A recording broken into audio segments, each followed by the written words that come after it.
इमरान शहजाद आपकी खिदमत में हाजिर है और विजडम मैसेजेस की सीरीज़ में मैं आपके सामने खुदशनासी के हवाले से कुछ बातें करूँगा।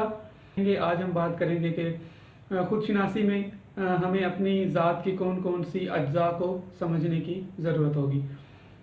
तो मैं इल्लामा इकबाल के एक शेर से आज की टॉक को शुरू करूँगा। इल्लामा इकबाल फरमाते हैं कि गर तू अपनी हकीकत से खबरदार है, गर तू अपनी हकीकत से खबरदार है, न सहरोज़ है न सहकार है। खुदशनासी के लिए बेहतरीन शेर इल्लामा इकबाल ने यहाँ पे दिया है। उन्होंने बताया कि अगर तुम्हें अपना पता है, अपने बारे में खबर है, तो ना ही तुम गुनहगार होगे, ना ही तुम गुनाहों में चले जाओगे और ना ही तुम्हें खुद के ऊपर यकीन की जो कमी है वो पैदा नहीं होगी। मतलब कि आप होपलेस नहीं होंगे, ना उम्मीद नहीं होंगे। तो इसका मतलब यह है कि जब एक आदमी अपने आप को पहचानना शुरू करता है तो वो नाउम्मीदी और गुनाहों से बच जाता है।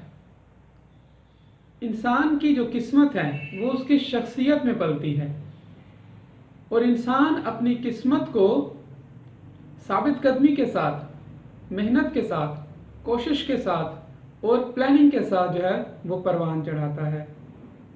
इंसान जब अपने आप को मुश्किल कामों में डालता है तो असल में वो क्या कर रहा होता है? वो अपनी सलाहियतों को परख रहा होता है कि मेरे अंदर क्या क्या है। एक बच्चा अपने दादा को बर्तन बनाते हुए देखता है तो दादा के पास जाकर बैठ जाता है। देखता है कि दादा जो है वो मिट्टी का ढेला उठाता है, चाक पे रखता है और हाथों की जुम्बश से जो है वो बर्तन बनते जा रहे हैं। वो समझता है कि बहुत आसान काम है। दादा के पास जाकर कहता है कि दादा जान मैं भी बनाऊं? तो उसके दादा कहते हैं कि ज़रूर। मिट्टी का ढेला उठाता है, चाक पे रखता है। जैसे ही चाक पे रखता है, चाक घूम रहा है तो मिट्टी फैल जाती है। दादा मुस्कुराते हैं और कहते हैं कि बेटा तुम्हें बर्तन बनाने के लिए पहले सीखने की ज़रूरत है और सीखने के बाद तुम्हें तरबियत की ज़रूरत है, तरबियत के बाद फिर तुम्हें मशक की ज़रूरत है, एक्सरसाइज की ज़रूरत है। वो बच्चा अपने दादा से सवाल करता है कि दादा जान आप ये सब कैसे कर लेते हो? तो दादा उसको प्यार से गोद में बिठाता है और कहता है कि पहले मैं मिट्टी लाता हूँ, फिर मैं उस मिट्टी को पानी के साथ गूंदता हूँ और गूंदने के बाद फिर मैं उससे बर्तन बनाता हूँ, फिर उसको आग में रखता हूँ। जब वो आग में रखने की बात करता है तो दादा जान ये आग में रखने की क्या ज़रूरत है? बच्चे का सवाल बेसाख्ता होता है। तो दादा कहते हैं कि देखो आपके पास वो सुराही है ना, वो क्या इन बर्तनों की तरह नरम है? बच्चा कहता है नहीं। तो दादा जान कहते हैं कि मैंने जब ये बर्तन बना लेने हैं तो मैंने फिर आग जलानी है और आग जलाने के बाद मैं उन बर्तनों को उनमें रख दूंगा। उस आग में वो बर्तन पक जाएंगे और फिर उनमें आप पानी भी डाल सकते हो, आप और भी चीज़ें डाल सकते हो, इससे वो ख़राब नहीं होंगे। बच्चा कहता है कि अच्छा तो इस तरह आप बर्तन बनाते हैं। फिर वो बच्चा एक और सवाल करता है और बड़ा हैरत अंगेज सवाल होता है। वो कहता है कि दादा जान इंसानों के अंदर भी ऐसे ही अज्जा होते हैं? तो दादा जान कहते हैं कि हाँ बेटा, इंसानों के अंदर भी ऐसी ही मुख्तलिफ चीज़ें होती हैं। वो उसके सर पे प्यार फेरता है और कहता है कि जैसे तुम्हारा दिमाग, सीने पे हाथ रख के कहता है कि तुम्हारा दिल, और उसकी कमर पे हाथ रख के कहता है कि ये तुम्हारा जिस्म। तो इस तरह उस बच्चे को बड़ी आसानी से पता चल जाता है कि उसका जिस्म, दिमाग, दिल और जिस्म का मुरक्कब है। वो बहुत खुश होता है और दादा से कहता है कि दादा जान मैं खेलने चला जाऊं? दादा जान भी मुस्कुरा के उसको कह देते हैं कि जाओ बेटा खेल आओ। ये कहानी बड़े आसान अंदाज से हमें सिखाती है कि इंसान के अंदर कौन कौन से अज्जा हैं। इंसान रोज़मर्रा ज़िंदगी में भी अज्जा और कॉम्बिनेशन के साथ जुड़ा हुआ है। इंसान खाना बनाता है तो उसमें भी कॉम्बिनेशंस आ जाते हैं। अगर खाने में आप किसी एक चीज़ को ज़्यादा डाल देंगे तो खाना हो सकता है अपना जायका खो दे।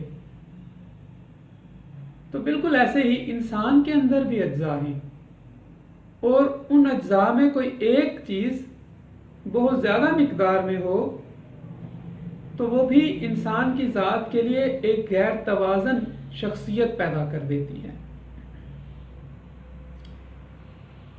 بہت سے فلاسفر کہتے ہیں کہ انسان جو ہے وہ ہوا، پانی، آگ اور مٹی سے بنا ہے۔ صوفیہ کرام کہتے ہیں کہ انسان عقل، روح اور جسم کا مرکب ہے۔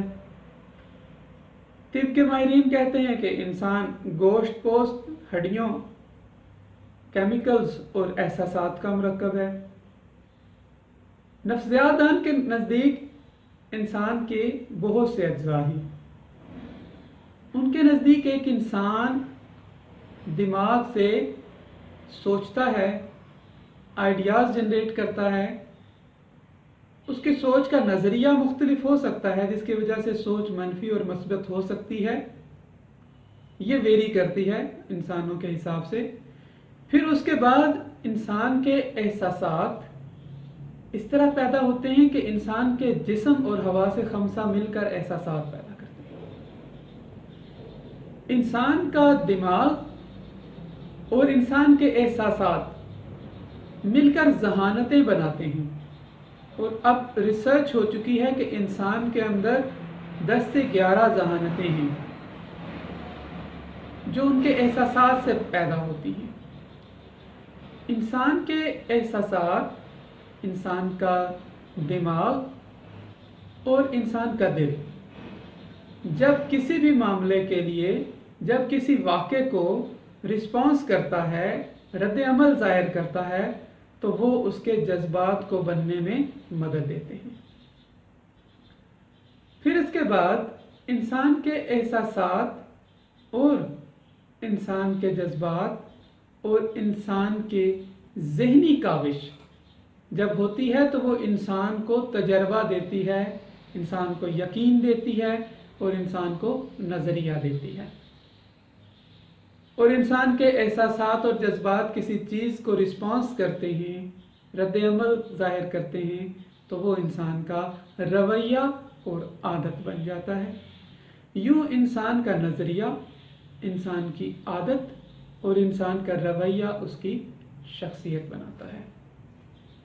یہ تمام اجزاء انسان کے اندر موجود ہوتے ہیں جو مختلف کمبینیشن سے پیدا ہوتے ہیں، اور انہی کو ہم نے اپنی زندگی کے اندر سمجھنا ہوتا ہے تاکہ ہم اپنی بہترین شخصیت کو، بہترین صلاحیت کو اور بہترین انسانی کردار کو سمجھ سکیں اور اس کا بہترین استعمال کر سکیں۔ اس تمام معاملات کے حوالے سے ایک پنجابی شاعر نے کیا خوب نظم لکھی ہے جو میں آپ کے سامنے پیش کرتے ہوئے اپنی ویڈیو کا اختتام کروں گا۔ وہ کہتا ہے کہ ہوا، پانی تے آتش، مٹی دا کنا سونا سنگم، چاروں رل ایک شاہکار بناون نویں اینا دی سرگم، جسا جند تے مت اساڈی عجب نے کھیل رچاندے، پاتال دے سارے بھید پھولن ست اسمانی جاندے، ہڈاں دی کی عادت ہووے تے عقل دا کی انداز، ایہو ساڈی انت ہووے تے ایہو ساڈا آغاز۔ تو اس شاعری سے ہمیں اندازہ ہوتا ہے کہ ہمارے اندر کیا کیا چیزیں ہیں، ہمارے اندر کردار کیسے پیدا ہوتا ہے، ہماری شخصیت کیسے پیدا ہوتی ہے، اور ہم ان تمام چیزوں سے اپنی زندگی میں کس طرح مؤثر ثابت ہو سکتے ہیں۔ تو میں اپنی آج ویڈیو کے اختتام پر آپ تمام سے ریکویسٹ کروں گا کہ ہماری ویڈیو کو لائک کریں، سبسکرائب کریں، بیل آئیکن پر کلک کریں تاکہ آپ کو ہماری ویڈیوز کے بارے میں معلومات ملتی رہے۔ اور میں اپنی ویڈیو کا اختتام کروں گا، آپ تمام کا شکریہ ادا کروں گا۔ اللہ حافظ۔